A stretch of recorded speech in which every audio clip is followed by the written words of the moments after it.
Vision Edge gives you less eye strain and reduced damage caused by blue light. We like to call Vision Edge sunscreen for the eye. It all starts with your highest level of visual performance, only achievable through scientifically proven Vision Edge.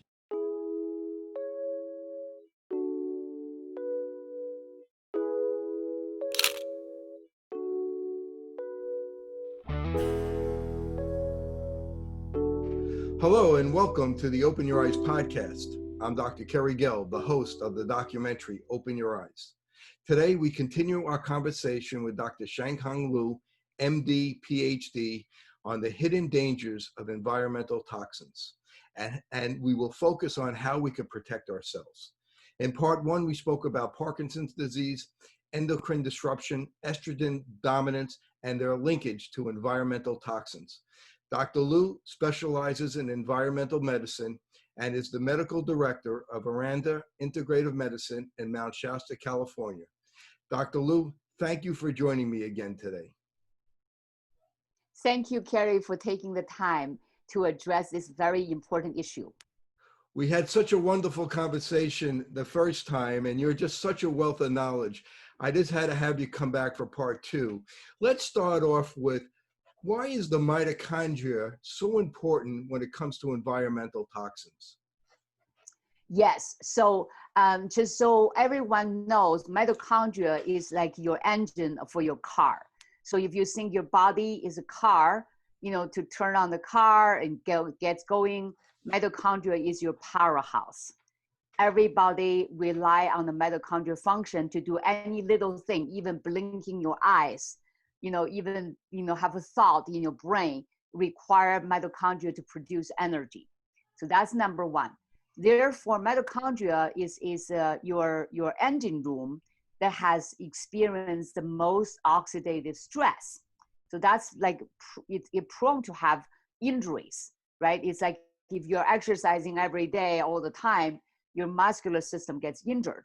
So mitochondria is very sensitive to oxidative stress. Now, what also creates oxidative stress is environmental toxins.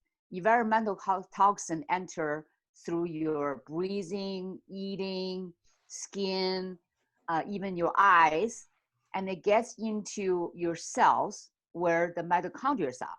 Mitochondria are highly negatively charged and highly alkaline.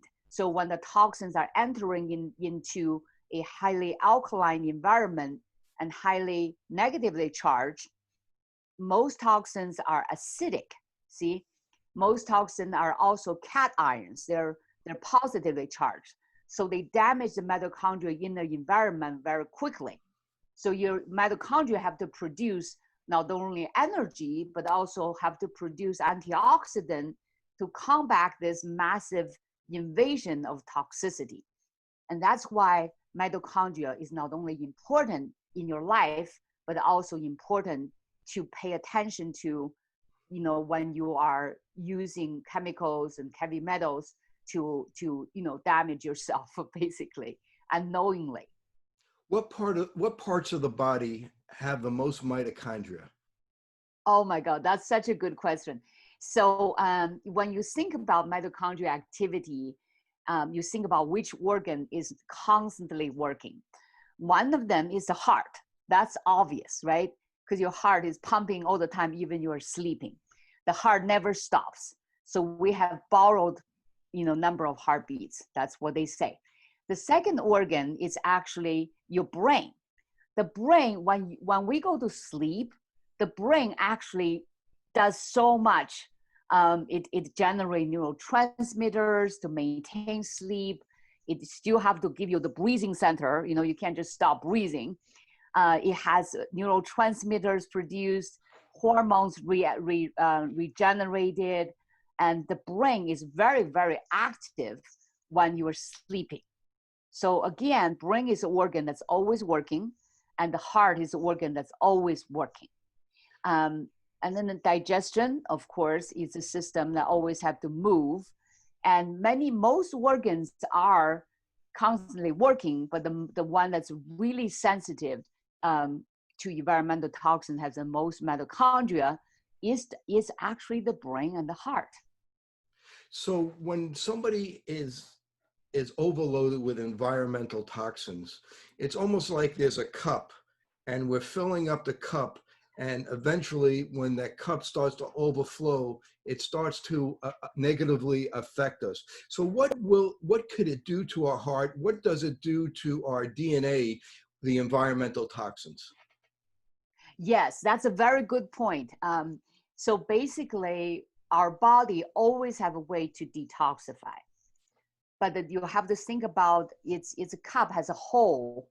So how much you put in, and our body always have a hole to release it. And when you have too much in, the hole is not big enough, it start to overflow. And overflow toxicity always give you red flags. Okay, so people say, oh, how do I know how full my cups are? You look at 5 systems. So people can just say, okay, I'm looking at 5 systems. The most sensitive system is actually your immune system. So what are the presentation? Well, people start having a rash. People start having allergies. They start having asthma. They start having food intolerance, perfume intolerance. Like any smell of the cigarette make them sick. The the immune system is telling them, look, you're already full. You can't have any more. Okay, so chemical sensitivity is actually really profound presentation of environmental toxins that is coming out, overflowing. So that's number 1, is a red flag. The second thing is your digestive system.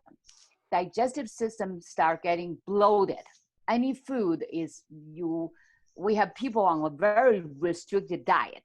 What does it mean? It just means your body are already full with toxic food. Your digestive system is sensitive to toxins. So there's a reason, right, Carrie? Because our digestive system doesn't want us to just eat anything in the wilderness, so the digestive system is very, very sensitive. So immune system, digestive system. The third one is your brain. And I think also people have brain fog. Their brain is always in the cloud. And nowadays they have all these ways to zap your brain and hack your brain. You have to understand, when your brain is not working, is being loaded with toxins, and the mitochondria is not working. So you don't want to zap more of the brain to have temporary fix. Insomnia is actually a symptom also. Anxiety, depression. People say, well, why is that? Well, we have a physician. This is a very good example. The physician was about 25 pounds overweight, and he was about in his 40s. And he said, I'm going to do this ketogenic diet, lose all this weight because I just don't like it. And he gets on the ketogenic diet, right? Physicians are very disciplined people. And he lost 25 pounds. And in 2 months, he could not sleep. He developed severe anxiety and trouble sleeping. And physicians are trained you have to focus even though your brain is not working. So he was controlling his brain to his work, but at night he could not sleep and he could not, feel calm. So he actually had the environmental toxin measured. His toxins are off the chart. So again, when toxicity attack your brain from the 25 pounds of fat loss, which is really 25 pounds of toxins, he suddenly had brain issues. Do you see? So the third system is the nervous system. The fourth system is endocrine system. Endocrine system, unfortunately, we talk about endocrine disruptors. They don't have this overspilling effect. Remember, they start to act on your system at a very low dose. The problem with endocrine system, though, is when you get to a certain age, you're 40, 50, you are so loaded with toxins, even though you are taking your thyroid pill, it may not work anymore because the receptors are clogged up. So the symptoms are usually, oh my God, nothing was working. I don't have sex drive. I am gaining weight. My thyroid is falling apart. So I'm always cold hand and my hairs are falling out. all the hypothyroid symptom come out. And then meanwhile, their blood tests may look normal, but their hormones are not working. You see? So that's the fourth system, is the endocrine system. The most prominent symptoms of endocrine system overloading is actually infertility. So Carrie, when you first came to this country, you probably heard infertility clinic, just a few here and there in big cities. Nowadays, you see infertility clinic is 40 times in each region, more than 10, 20 years ago. Infertility clinic is everywhere because people cannot get pregnant when their body is loaded with environmental toxins. Okay? So the infertility doctors send you patients to help them detoxify? No, most. Oh, make it a little nice. make it a little louder. I'm having a little trouble hearing you. Okay, so infertility clinic usually try to do artificial insemination. They do a lot of medication. They try to get you to produce more eggs, so your chance is better. But if you look at the success rate, it's becoming less and less. We have dealt with so many people in the infertility clinic for 2 years, and the insurance stopped paying for it, right? Because after 2 years you failed, they just can't pay it anymore. So those are the people who detoxify them, both parents, okay, not just the woman, and they get pregnant within 3 months. So you can see the toxins are the block. Now the person just somehow suddenly need artificial, getting pregnant become an artificial thing. So anyway, that's the fourth system, is endocrine system. And the fifth system is actually new. Cardiovascular system, metabolism is becoming a toxic place. And how do we say that? Well, we see some vegans, some famous vegan, and suddenly have a heart attack. Now that doesn't make any sense. These people have no high cholesterol. They don't have high blood pressure. Why do they have endothelial dysfunction? Because they also have environmental toxin-induced inflammation now. So, and of course, if you look at our country, obesity is a symptom of environmental toxins.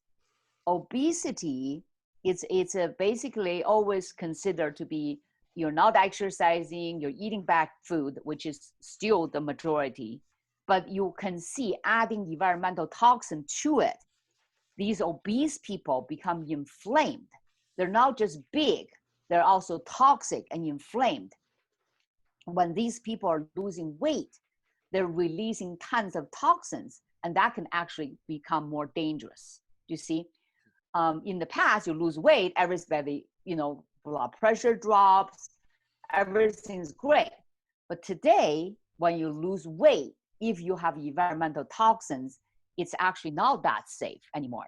So we just have to really emphasize, yes, we do have to eat healthy exercise, but we must be also aware the environmental toxins. So let's talk about some of the parts of the body, the liver, how it's involved in detoxification. Yes. So actually, what I'm going to show you is, I do want to share a slide, because this is the area has the most confusion. Okay, let's see. I think, Carrie, you have to allow me to share the slide. There we go. Okay, perfect. Let's see. We're going to find a good picture of how the body detoxify, okay? Okay, this is probably a good picture.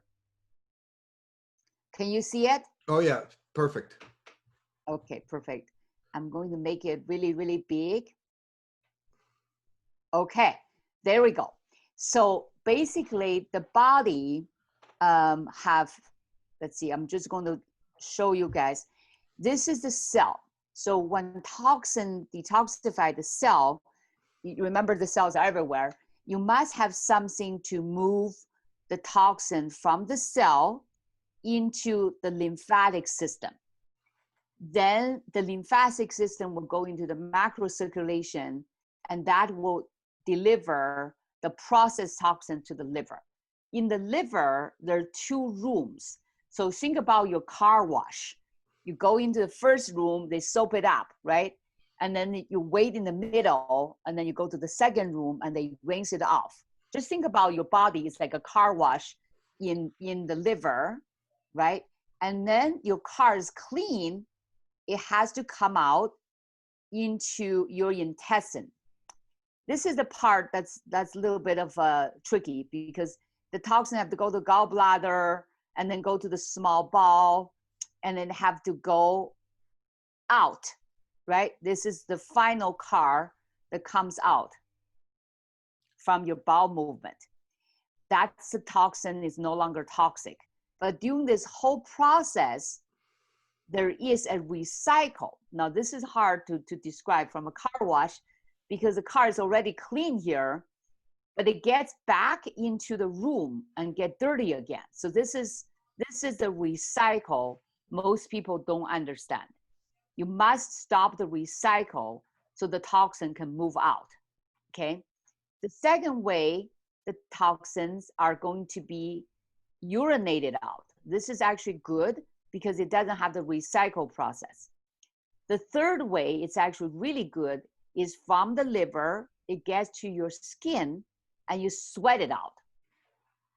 So you have 3 channels of elimination and 2 places to biotransform the toxins. So that's why detoxification is not just the liver, is not just the skin, it's actually a process from the cellular to the liver to the sweating, peeing, and pooping. You see? So this is actually a really good picture.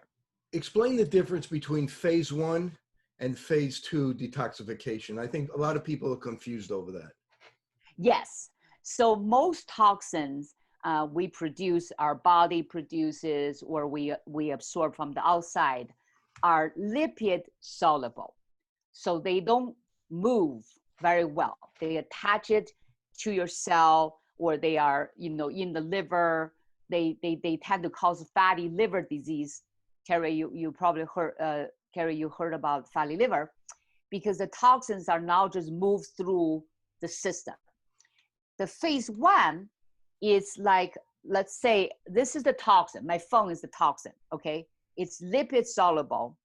And then the phase 1 is you have a molecule that attached to the toxin, and that become less toxic, but it's still not quite water soluble yet. So this one have to move to the second room called the phase 2, and the phase 2 adds another molecule to it. Now this complex is water soluble. So now it can come out of the bile into your system and get expelled out. Do you see? So yes. Like sweat is water soluble stuff. It's not oil. We don't sweat oil. So this is a very important step. Phase 1, molecule. Phase 2, another one goes out. So that explains most people, if you just support the phase 1 without support the phase 2, what happened in the middle when the toxins are waiting? It causes liver damage. It actually makes the liver become fatty. So the liver are storing the toxins instead of processing the toxins. What is the best way to diagnose somebody with a fatty liver? The best way is actually a lab test with an ultrasound. Ultrasound will see the liver are, the texture are different and they seem to be bigger. Also, you can actually see fat. You can actually see fatty liver and by ultrasound. On the labs, are you looking at the ratio between certain liver markers? If you could explain that. Yes. So there are 2 liver markers called the AST and ALT. ALT have a range, let's say from 20 to 40 different labs. You want to be lower on the lower range. what are these two enzymes are is what the liver are damaged and they leak into the blood, okay? So there's a daily normal damage. So you want the damage to be less than 20. AST, ALT need to be less than 20. That means your liver is pretty healthy. The second thing is people see a pattern. The AST is higher than ALT. That's usually acute injury.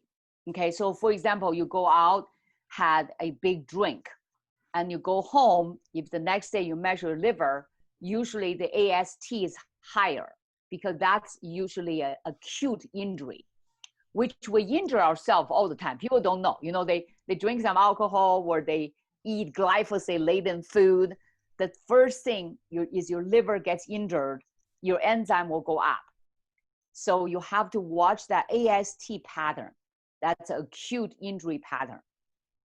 The liver is unique where it could repair itself pretty easily. Yes, the liver is a fantastic, is the biggest one solid organ. It has a cellular turnaround in about 2 to 3 months. What that means is 3 months down the line, you're not going to find one cell that is over 90 years old. The liver is a very regenerative organ, which unfortunately we don't, you know, as internists, I didn't know that. For many, many years, we treated end-stage liver cirrhosis patients from alcoholism or primary, you know, biliary cirrhosis, is we tell them, look, your liver is gone. This is what we maintain. You are on the liver transplant list. We didn't understand the liver actually is very regenerative. We have lot of people can regenerate their liver once you remove the liver toxins. Now, when it comes to the kidneys, what's unique about the kidneys and what's its function? Yes, kidneys are, I have a PhD in renal physiology. We believe there's a reason God created 2 kidneys. So, because it's so important, kidney eliminates mostly heavy metal, okay? Heavy metal usually comes from the kidney. So you have to be careful when somebody say, I'm going to go remove my teeth, you know, like get rid of the mercury. You have to realize, be very careful because the kidney have to deal with it. Some of the chemical toxins are also eliminated from the kidney, such as glyphosate, BPA, certain very common chemicals are eliminated through the kidney in major way. So you have to be careful to do more sweating, to do more pooping, because you want to remove that burden to the kidney. So kidney is a very important detox organ, but kidney is also an endocrine system. So it produces erythropoietin that increase red blood cell in the bone marrow, you see? So it's an endocrine system. The kidney also produce materialized vitamin D. So it's very important for vitamin D, which we believe is a hormone too. Kidney absorb all the proteins, amino acid. So it's a nutritional organ. So if something wrong with your kidney, you're gonna lose all the proteins, you see? Kidney also regulate electrolyte balance. For people don't understand, they just drink water all day long.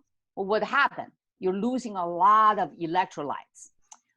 Potassium, magnesium, one of the most profound effect of diuretic, you probably heard diuretic, you know, people give you a pill, water pill, is they actually cause chronic depletion of minerals because the kidney cannot reabsorb the minerals.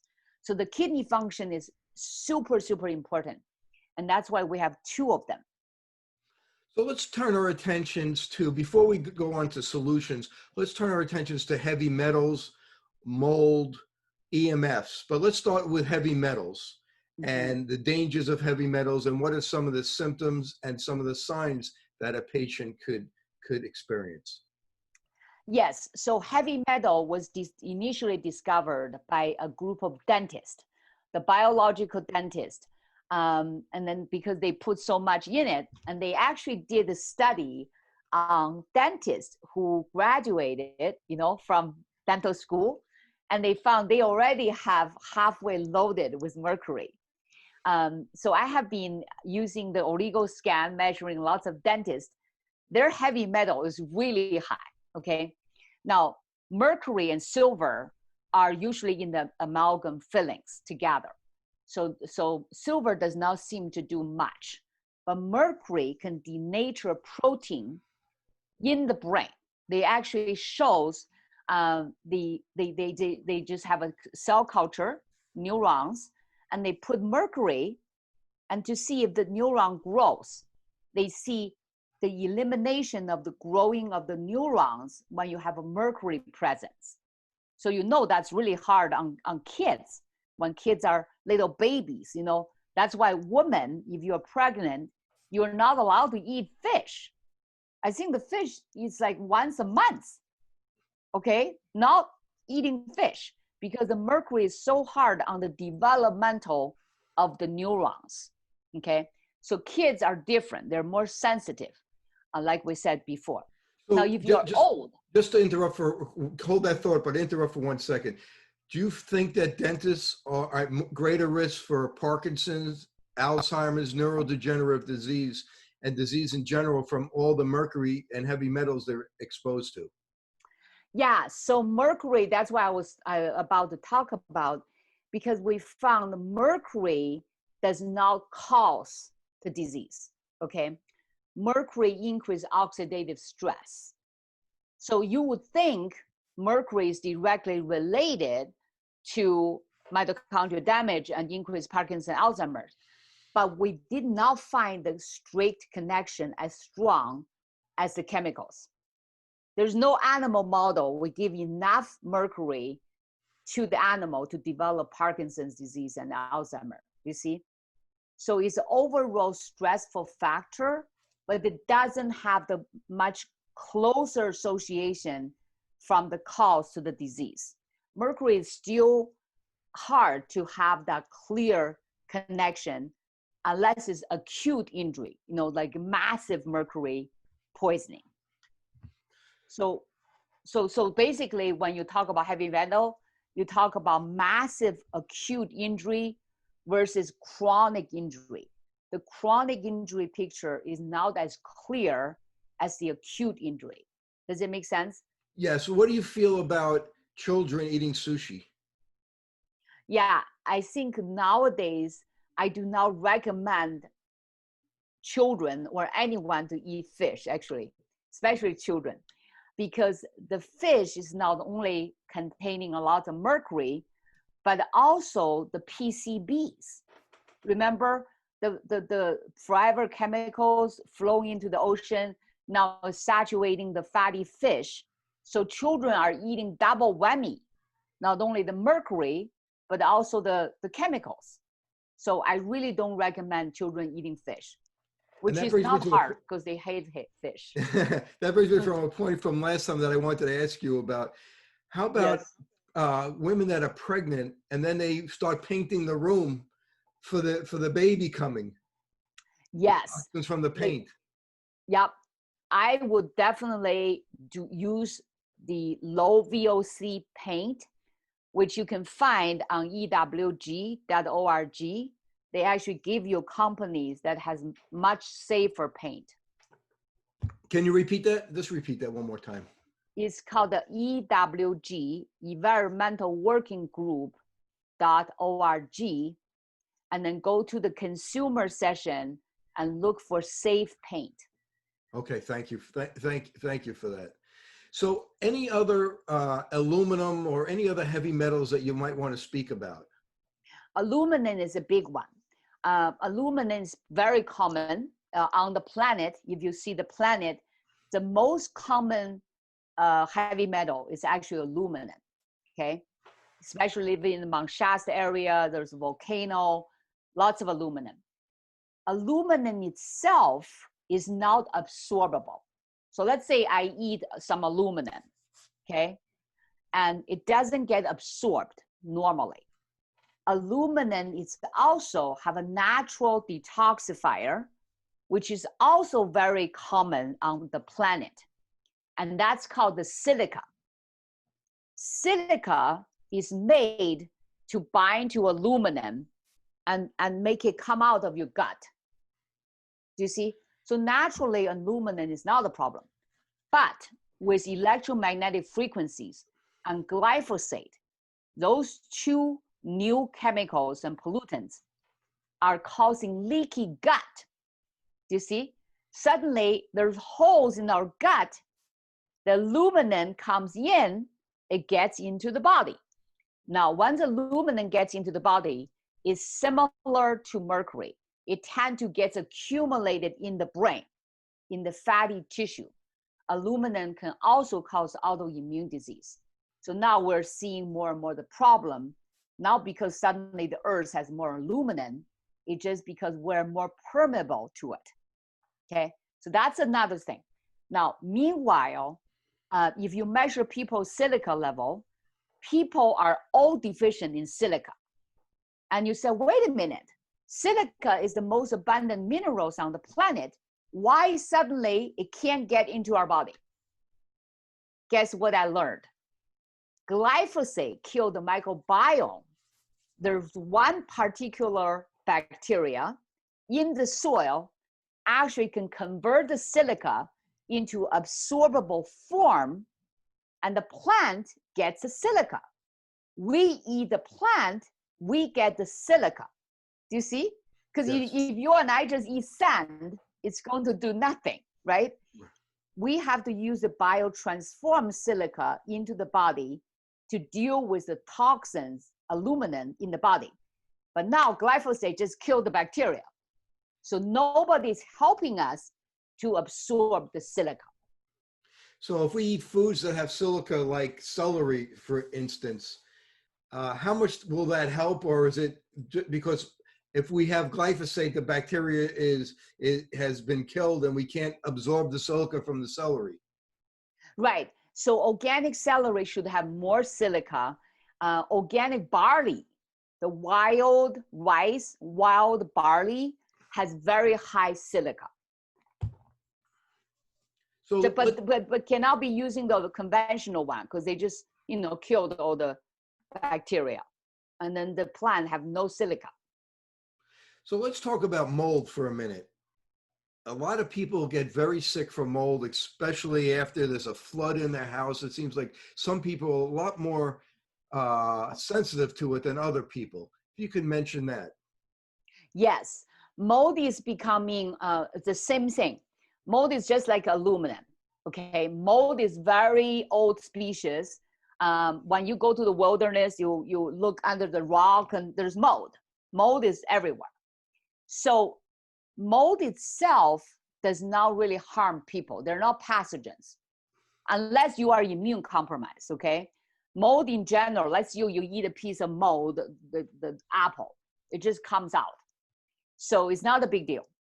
But mold toxins, there's certain mold toxins are really hard on the brain and very hard on the liver. It can actually make the liver enzyme go up. Now, we also have an innate immune system to deal with mold toxins. Innate immune system is immune system that came down from generations of generations. We know how to recognize mold toxins. Unlike the COVID-19, we can't recognize it because it's brand new, right? Mold, we do. So why some people cannot get rid of mold toxin? About 20% Americans have an innate immune system deficiency to recognize the mold. Okay, so they don't even see it. So those are the people most likely to have a mold-induced symptoms, which are usually anxiety, panic attack, brain fog, personality disorder. People say, my friend suddenly just become a weird person. The person is so weird. You can't have a conversation with them. Mold people are very difficult to deal with because they're hypersensitive. Their skin is tingling. They have electrical sensation, okay? They're very irritated. They're itching. They're just not happy. So those people must have a home inspection. There's many recommended sites. If you just go to mold, it has to be certified company to inspect mold. That's one thing. If you really suspect you have mold. Now people say, how do I suspect? Well, every time you go to the building, your symptom gets worse. So we also call sick building syndrome. Sick building is usually talk about mold, but they also talk about new furniture. You know, if you buy a whole bunch of new furniture, the chemicals can make you sick. But mold is sick building syndrome. The other thing is when you come out, you feel better, okay? So that's one thing. And now another thing is, Carrie, people say, well, why suddenly we have so many mold? Like why it didn't have the mold before, you know? Because they did experiment. Dr. Kleinhardt has a experiment he discussed, is they had 2 dishes of mold in a chamber where they collect the mold toxins. Mold is different from the mold toxins. The toxins are much smaller molecule that can get into your brain, right? When you put the cell phone next to the dish, compared to the one without the electromagnetic frequencies, the one with cell phone have 600 times more mold toxins than the one that didn't have the electromagnetic frequency. Electromagnetic frequency is an irritant.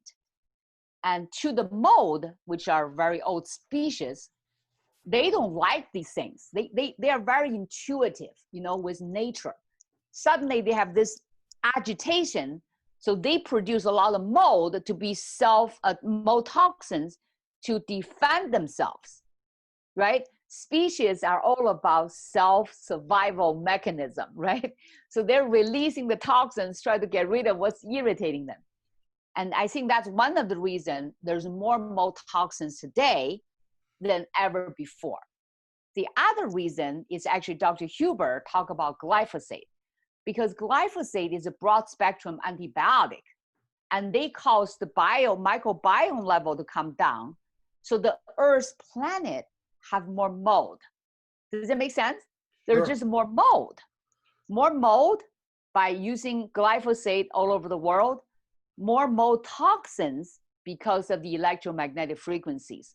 So even though there's only 20% of people that are sensitive, and suddenly they are more sensitive to more load.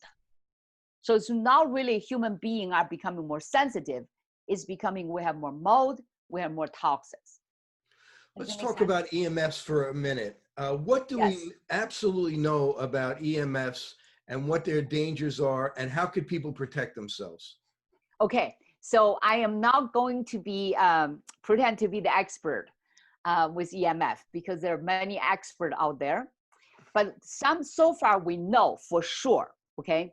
Number one, we see increase of calcium influx in people's arteries, okay? If you look at the artery of the kidney, the people, if you have a weak kidney, which is chronic kidney disease, you have the same amount of EMF exposure, the arteries become calcified in people have a weak kidney. That experiment has been done. So if people say, does it affecting my heart? You know, it does. If you have a sick artery, it's going to make it calcified. So you probably see those calcium things. The second thing they have done is male sperm activity. They actually did experiment on male sperm activity. So they measure the sperm activity and they put the cell phone next to the pocket and they measure the sperm activity.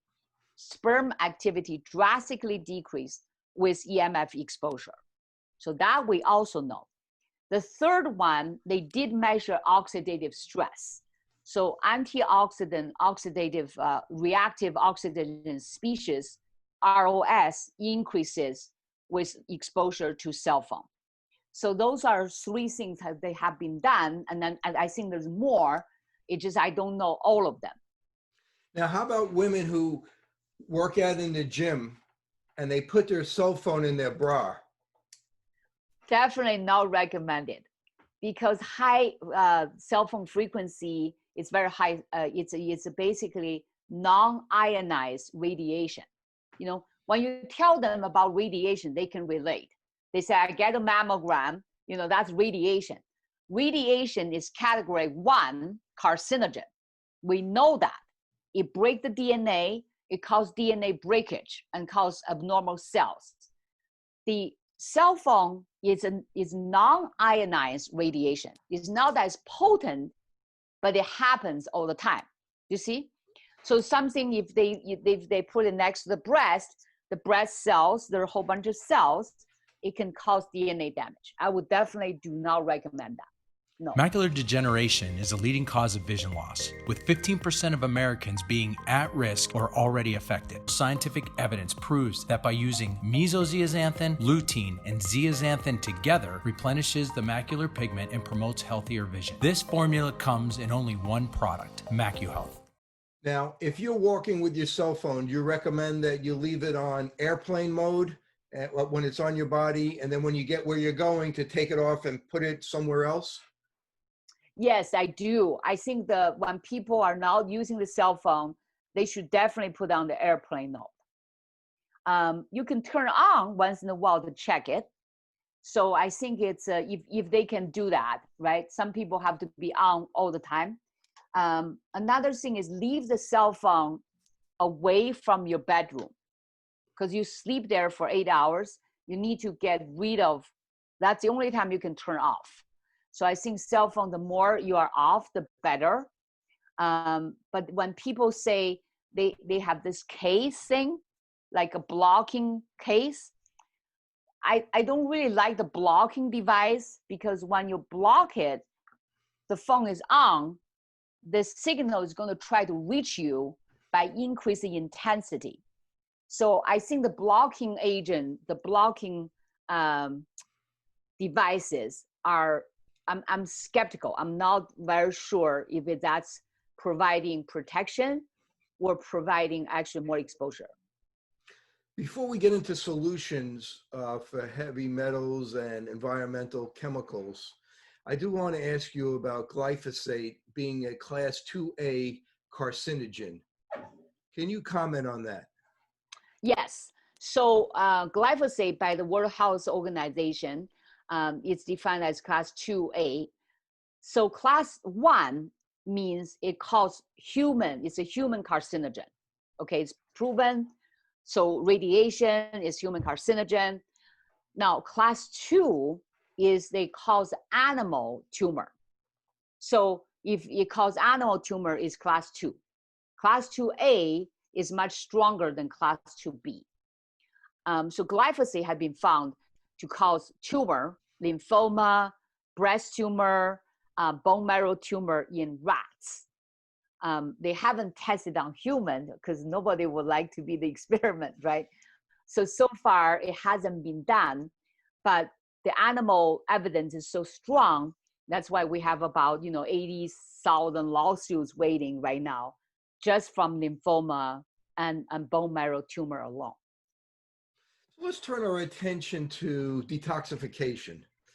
Yes. And solutions. Now, if somebody has heavy metal poisoning and also chemical poisoning, what do you have to get rid of first? Do you start just detoxifying heavy metals, or do you have to do the chemicals first and then the heavy metals? I have been helping people to detox for many, many years. I found it depends on your health status, right, Carrie? So let's say you are healthy. Start a whole food plant-based diet for a month or 2 months. Why? Because you set your body up to an alkaline condition. I don't recommend people doing heavy duty right away just because your organs are too acidic. It can actually cause more harm. That's number one. You want the body to be very alkaline. I actually learned this from a really great biological dentist, because I used to have 23 heavy metal amalgam fillings. Oh my.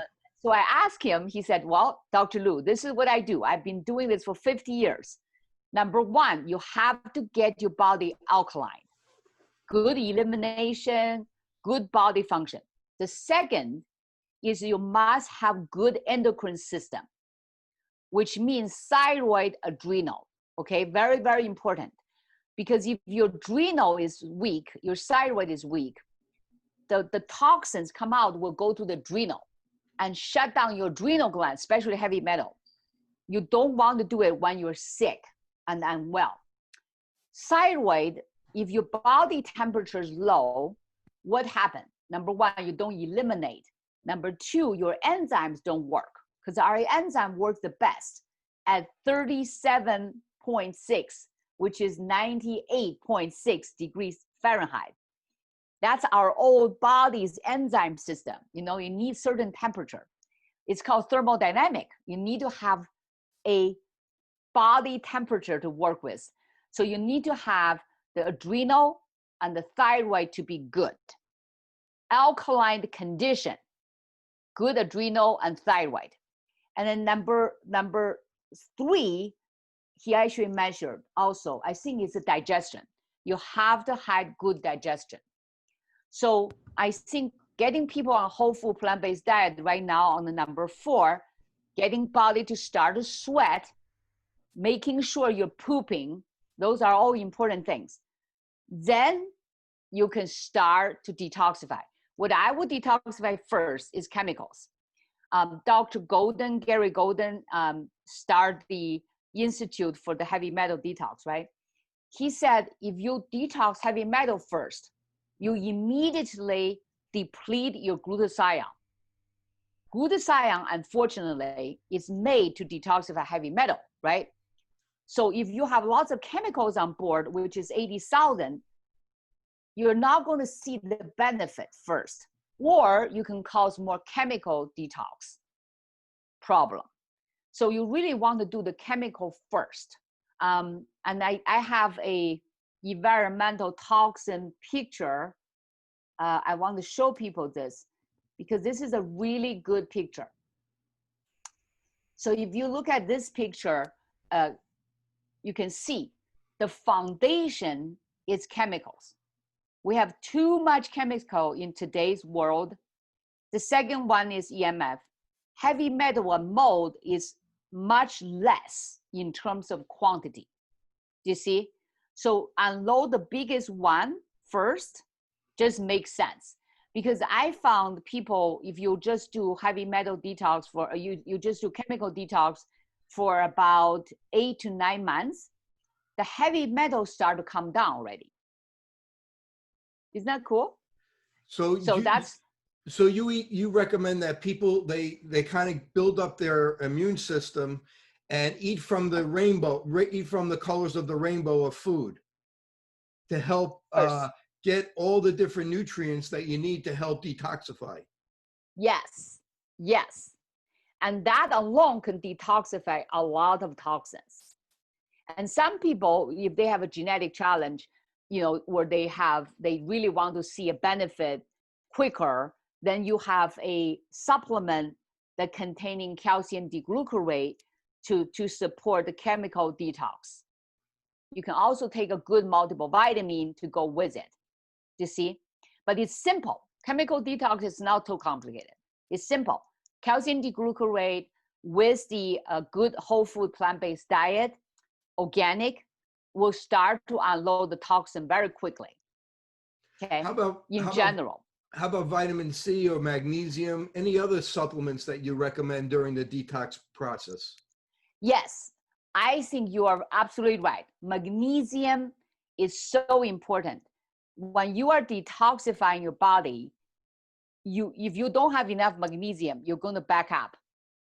So you need to have full spectrum of minerals. Ideally, is 78 different kind of minerals. But the most important is magnesium for sure.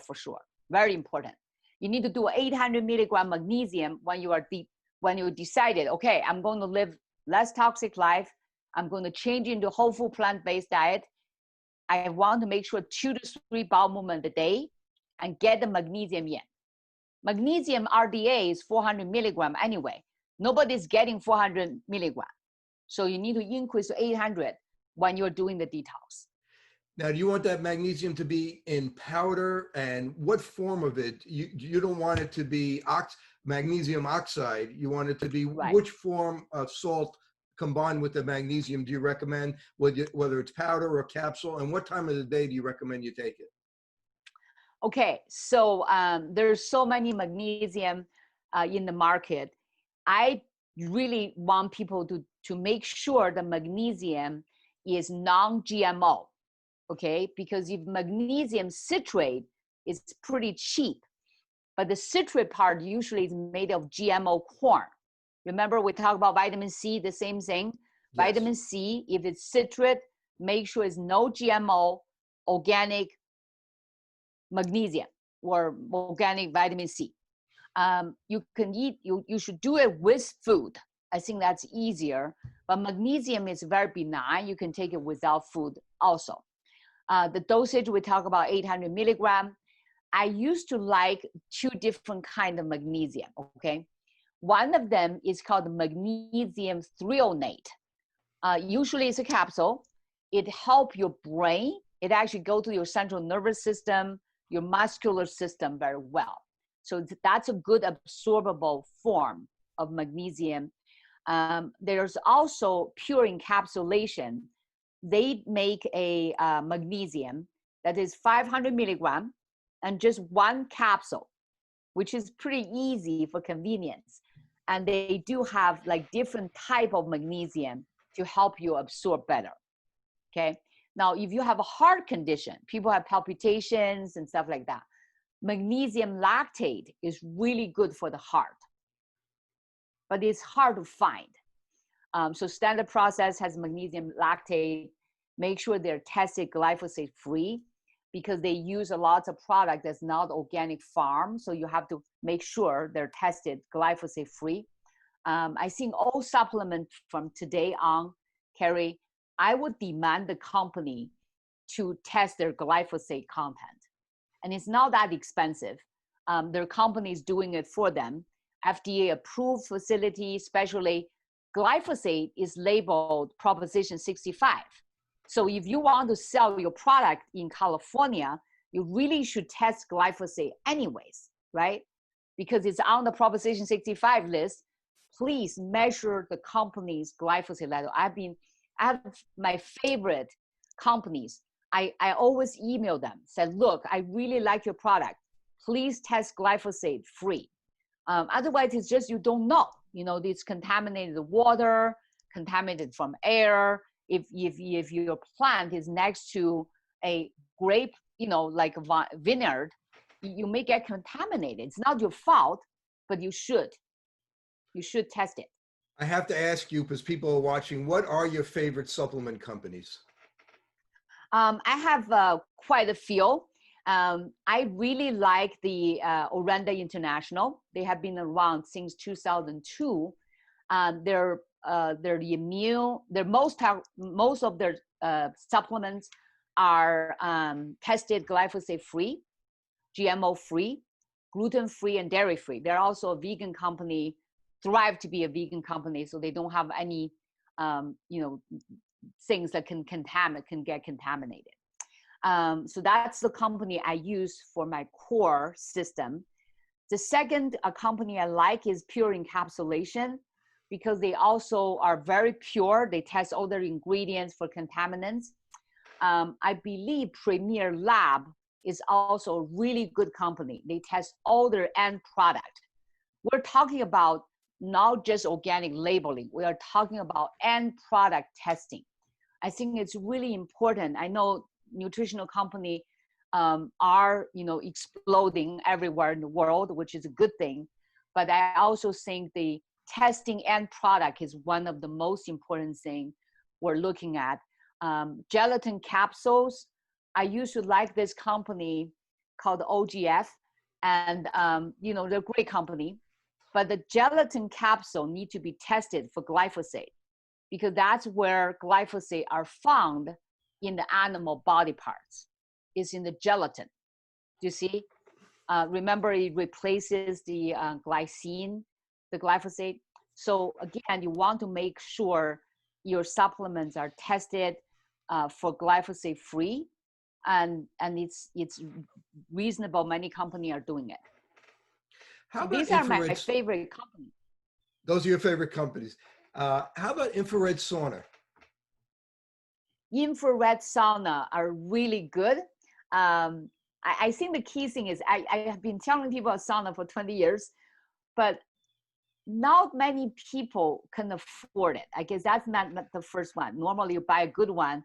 Don't buy the one from, okay, I wouldn't say the name, but from a cheap place that's, you know, $200 self-made, because the wood, okay, if it's cheaply made, it's very toxic.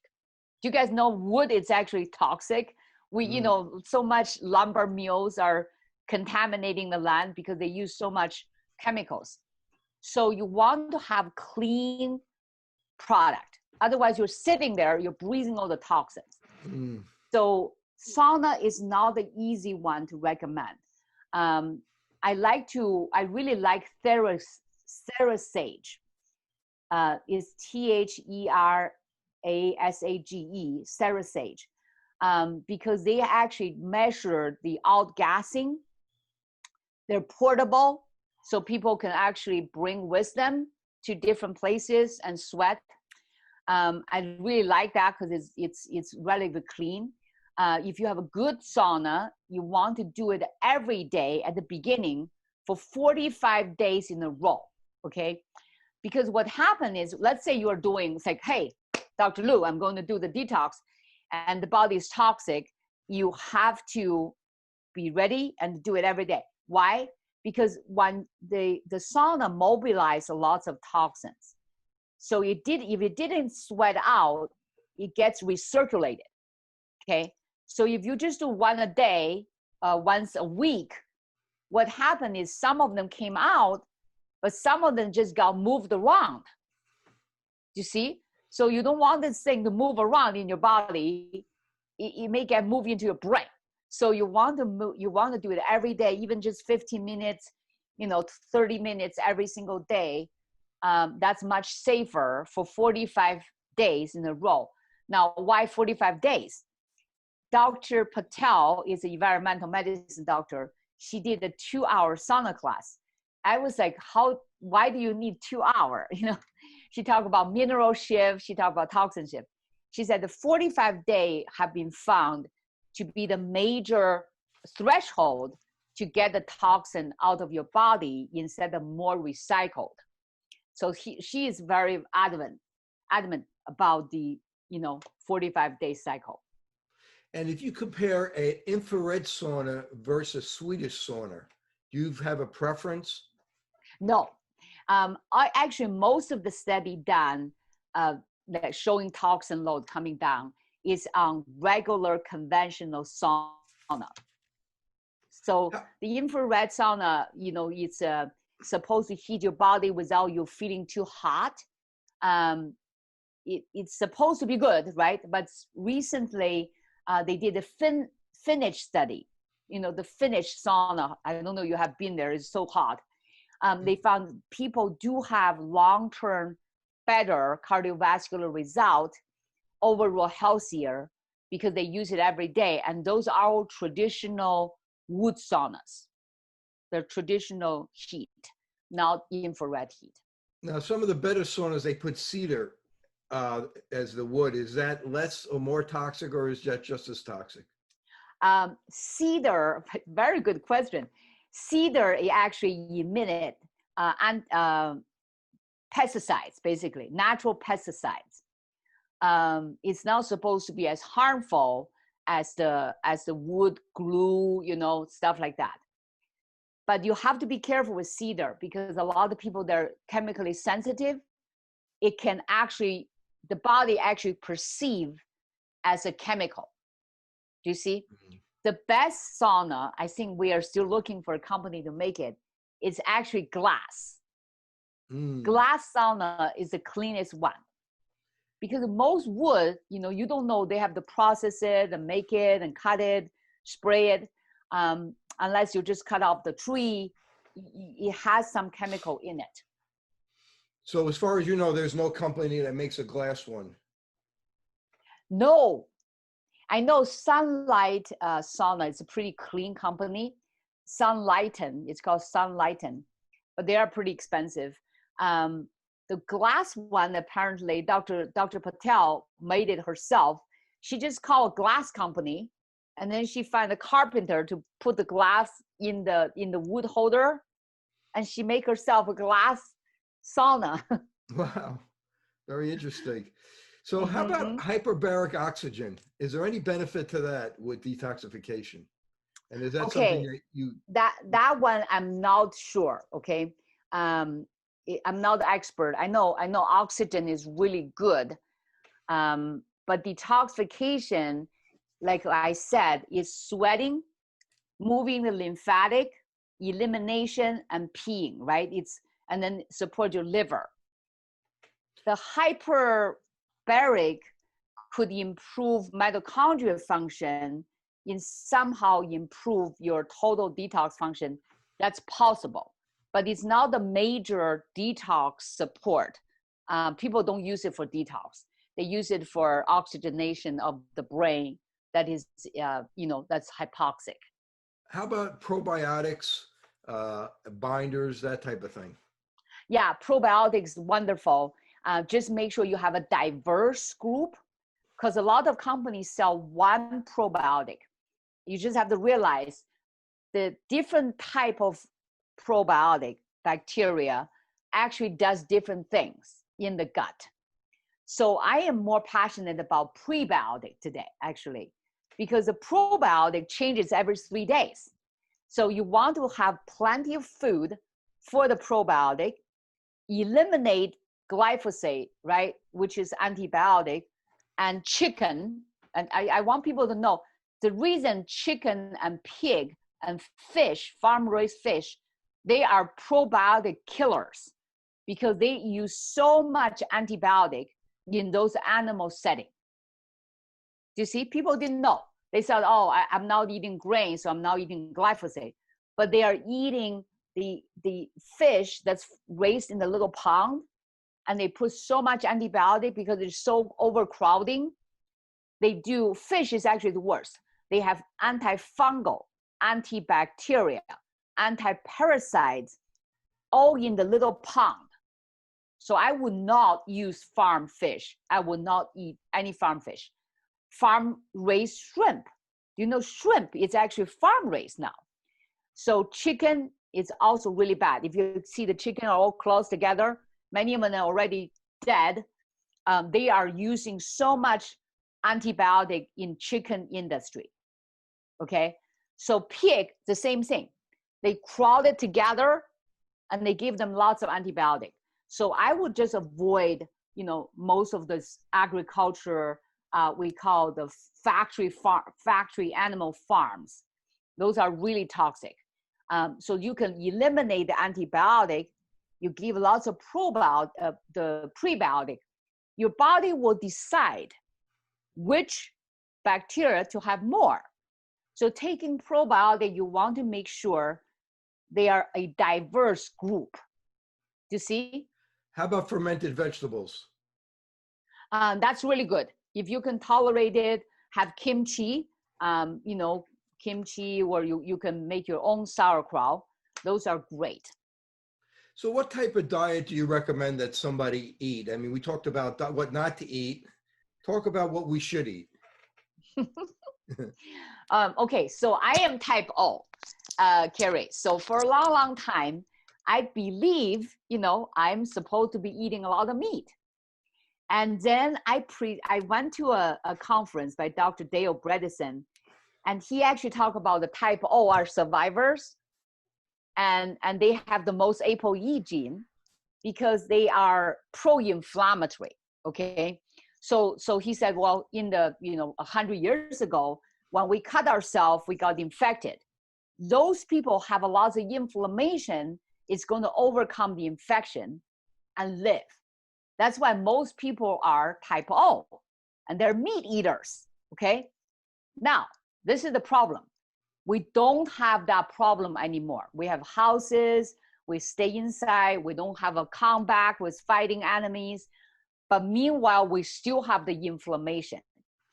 So therefore, we are now become weaker. Those who are less inflamed actually live longer now, right? So there is a species changing. So for type O, even though they're supposed to be eating meat 50 years ago, today they will do much better eating whole food plant-based diet. So that's why I decided to make the shift about 5 years ago. And I just absolutely love whole food plant-based diet, which means mostly whole food, no processed, mostly plants. Is that only for type O blood, or is it for any of the other types? It's for everyone.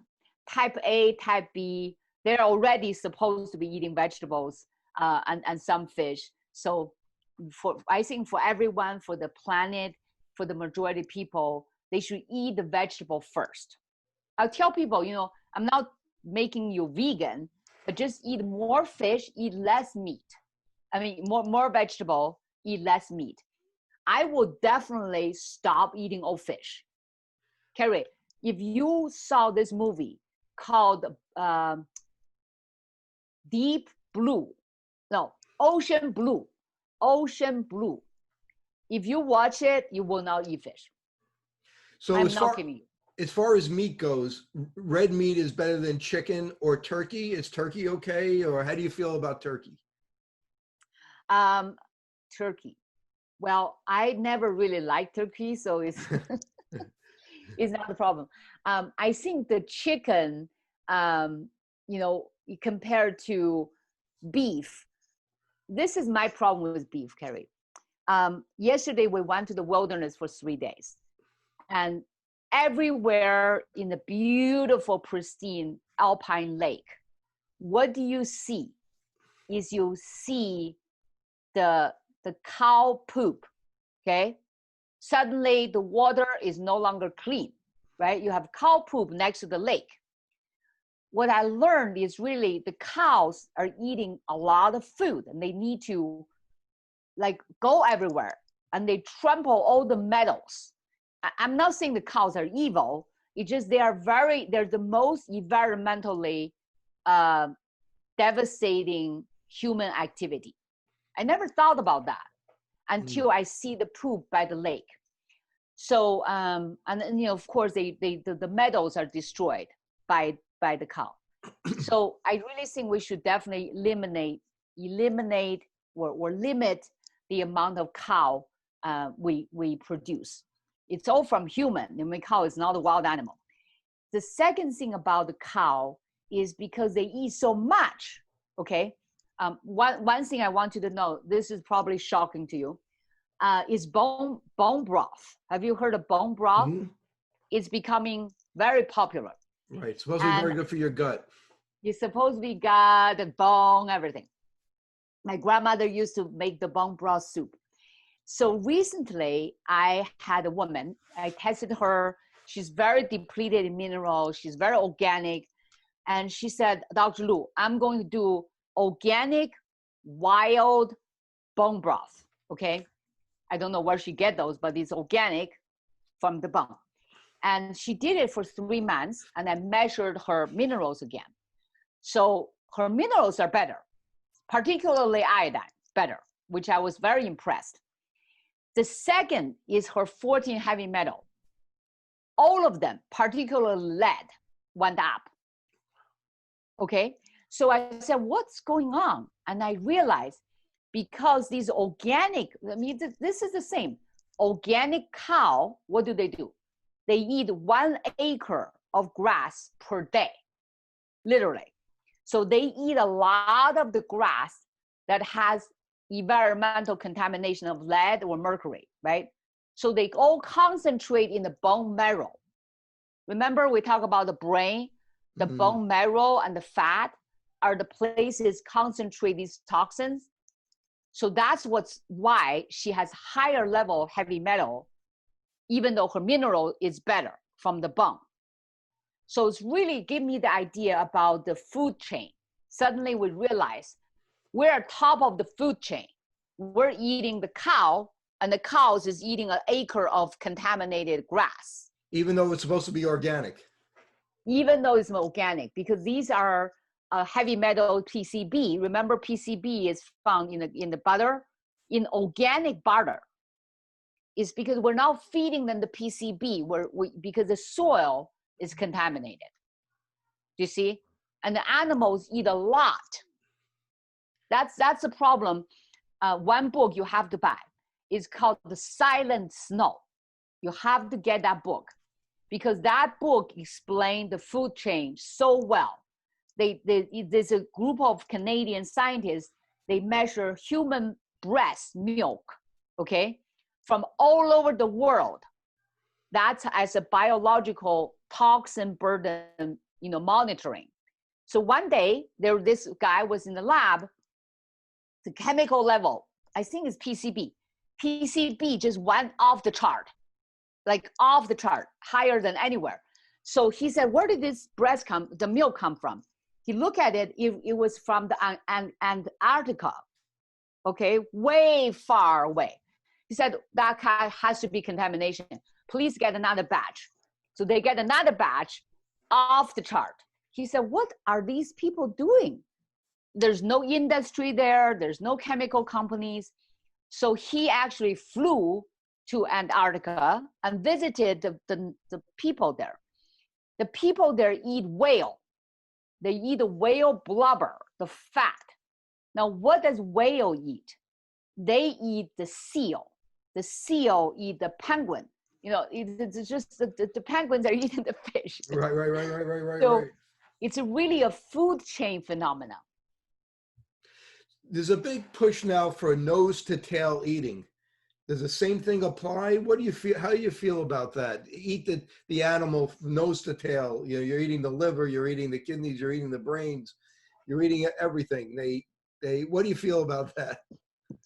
Okay, so one thing, Carrie, I just feel like we have humans, we're so smart, okay?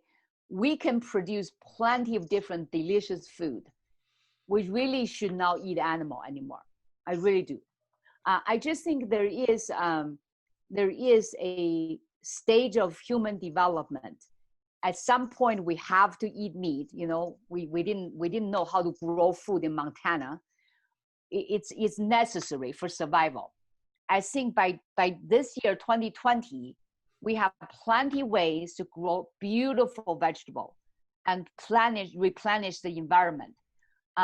Also, human spirit, spiritually, we need to give up the part of life that has to be lost, no matter how little they are.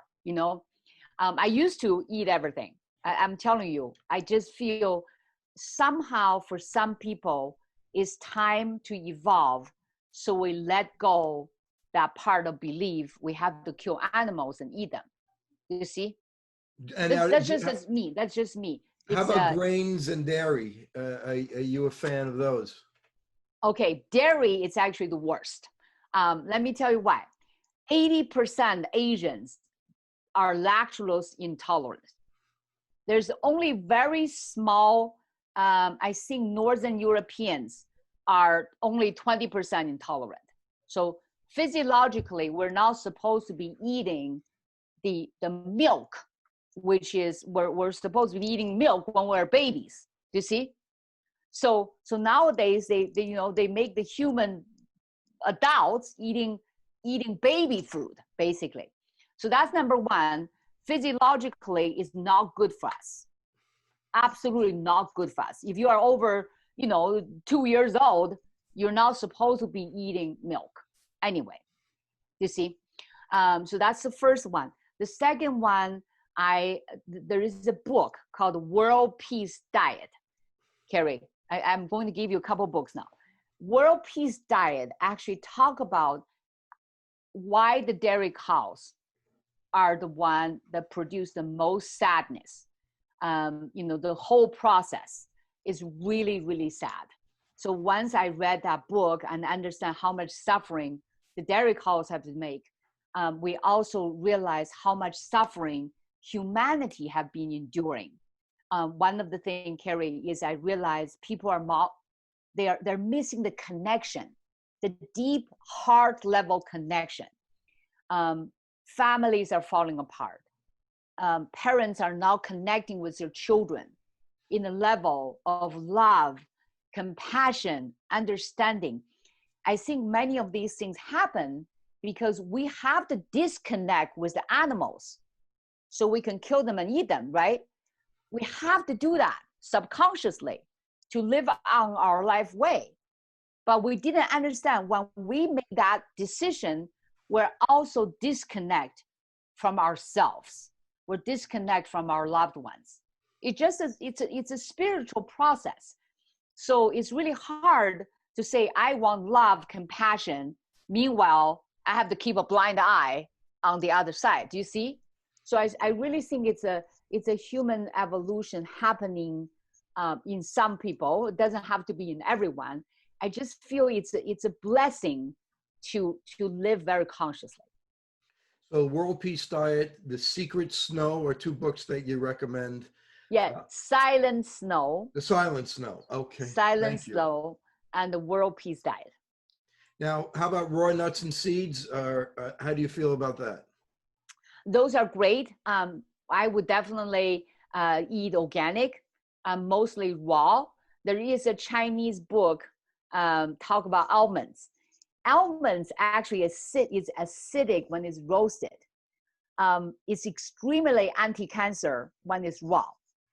So just try to do more raw. I know the raw almond is not very tasty. I love roasted almonds, but just prefer more raw than cooked. And how about olive oil? Olive oil, I will probably drizzle it because oil is really highly processed. Coconut oil, same thing. Butter. Coconut oil, Carrie. I really went into the coconut thing. Okay, as a vegan, we did a lot of coconut oil. So one day, I was at a medical conference, and they were showing how coconut oil is basically saturated fat. Okay, they were showing a study. They measured the endotoxemia in a group of pig. They feed the pig different oil with the food. And one of them is no oil, just water. One of them is add olive oil, vegetable oil, fish oil, coconut oil, right? They didn't do butter. They should do butter too. But they use coconut oil as the saturated fat. Coconut oil actually increased endotoxemia by like 5 times, which is really leaky gut. It's a leaky gut phenomenon. The endotoxin from the gut gets into the blood. So, which is very shocking. So again, Carrie, one thing I always feel whenever there's a fad, what we call fad, like now we have to do bone broth. Now we have to do coconut oil. Get rid of all grain. Get rid of all nuts. You have to think about using the brain, like what's going on here, right? Is this true? Did your grandmother live 98 and did she eat coconut oil all day long? So you just have to realize eat a biodiverse group of food, mostly in its original form, is the best. Speaking of fads, I got to ask you about one more fad before we wrap up. Fasting, okay. Intermittent fasting. Do you have an opinion on that? Okay, I do believe fasting. Okay, so there's traditionally the Chinese emperor fasts every Friday for a whole day. Long-term fasting is a medical procedure, so that needs to be supervised because you can cause lots of mineral shift. Don't try to do long-term fasting by yourself. I definitely do not recommend that. One-day fasting is very safe. Intermittent fasting, I do not believe is good for women. Okay, let me tell you why. Maybe it's good for men. I can't say for it. So basically, the body creates a cortisol surge in the morning. When the sun rises, the body increases cortisol. Cortisol will go to the liver and try to suck out the sugar because you're going to start working now. If you don't eat your cortisol, your adrenal is going to pump up lots of cortisol. So that's number one, endocrine wise. The second thing is thyroid. Thyroid does not like to be starved. You must realize the reason we have a lot of people doing weight loss and then gain all the way back. You probably heard the 10 biggest loser, that thing, and then they found 9 people all gained weight back. Is when you are hungry, the pituitary gland have to produce TSH, okay? That TSH is really sensitive to hunger in women. Because women, our goal is to have enough food to have milk to reproduce. Fat is basically estrogen, remember? Without estrogen, so the woman's body is very prioritized. So when you are hungry, the thyroid will get suppressed, will drastically lower your metabolic rate, okay? So that's one of the reasons I don't recommend hunger anymore, especially in women, is we start finding their thyroid is so messed up. They will feel good when they're doing it, and then when they stop doing it, they gain all the weight back, their hair fall out. It's just not good. And once you mess up with the pituitary too many times, it's not a good situation for women. Thank you for that. Now, yeah. Before we leave, I want to know if there's any supplements or anything that you want to leave our audience as far as detox and protecting themselves against chemicals. Yes, I definitely recommend the Ultimate Immune with Orenda. You just take 4 a day. Let's see if I can have a picture here, Gary. So Ultimate Immune is really simple. I'm going to just show people the picture, okay? People say, sure. Okay, I'm not a pill popper. Which one I should take? This Ultimate Immune itself will get rid of the cellular toxins, support liver phase 2, and block the recycle. So this whole thing is done by one pill. This is one I would definitely do if money is issue, you just have one supplement. And we talk about the diet already. So these two are foundational. Now, if you have stress, I definitely recommend the Otropin spray to help you balance and support your hypothalamic pituitary system. So 1, 2, and a good diet. And then if you do want to take a yeast, which is basically have digestive enzymes, the prebiotic, probiotic, have the spores, the fiber, the fulvic acid, all these together will be really valuable. So you can see this picture is pretty much what I recommend. What is fulvic acid good for? Fulvic acid is an old mineral in the old soil. It's really good for leaky gut. So if you have a tendency to have leaky gut, it helps you seal the tight junction. Well, thank you. I want to thank Dr. Lu. She's a wealth of information. This was so interesting. I could go on for hours speaking to you. I really just want to thank you very, very much. If someone wants to get in touch with you, how can they do that? The best way is Dr. Lu at drlumd.com, okay? So let me see. Let me see if you have a slide for that. A slide for it. I'm actually doing a national detox project. That's one of the things I really want people to call me for. Oh, I don't have that slide. But okay, I can say it again very slowly, or you could type it if you want. Dr. Lu at drlumd.com, like that. And if somebody wants to get involved in the National Detox Project with you, that's all they have to do is call Dr. Go to this email. Yes, exactly. Well, I certainly appreciate you being on my show. And again, you're a wealth of information. And for Open Your Eyes, I'm Dr. Kerry Gelb. Thank you for joining me today. Until next time. Thank you so much, Kerry. Have a beautiful morning.